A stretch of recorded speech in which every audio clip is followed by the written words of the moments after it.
Chris, you want it?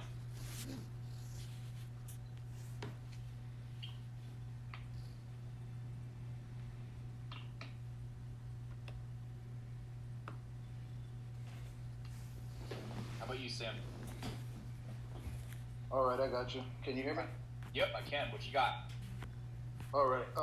First off, we definitely have P waves. Just starting off. Okay, cool. I like it.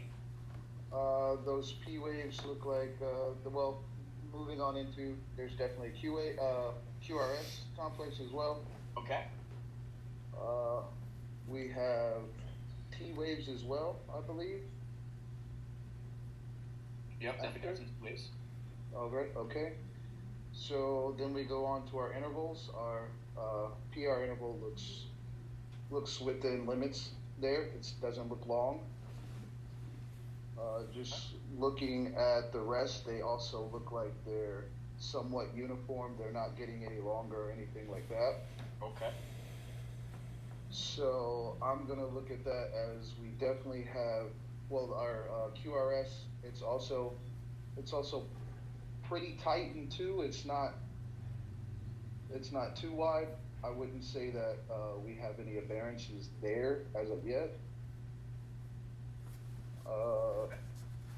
But going on, I would say that we definitely have PVCs, I believe. So a sinus rhythm with PVCs. Okay. Can you notice something about these PVCs though? Is there a pattern here? There definitely is a pattern. It comes regularly just after the T wave before the next complex comes. So that would. What I mean is it look like it's for every beat, normal beat, there's an abnormal beat? Yes, I would agree with that. All right. So what do we call when for every other beat is an ectopic ventricular or an ectopic beat? Bigeminy? There you go. So we've got a sinus rhythm. We can argue that this is a left bundle branch block. It's borderline. It's hard to see. The morphology here in V1 really supports sinus with a left bundle branch with bigeminy. And on top of that, it's even bradycardic too, right? So I've got because we got one, two, three, maybe four. So somewhere between like 30 and 40. Yeah, all right. Unless there's one thing we got to know about these ectopic beats. What is it? If they are, does it produce a pulse or does it not produce a pulse? Perfect, right? Because if I got a pulse producing ectopic beat here, I really have a 1, 2, 3, 4. I got a 60, maybe 70 beat per minute.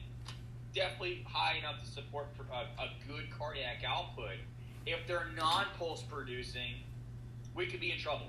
Okay. Now let me broaden that spectrum a little bit, right? So we've got an individual here who's complaining of chest pain, shortness of breath, and you put them on the cardiac monitor. 12 lead shows bigeminy. You say to yourself, all right.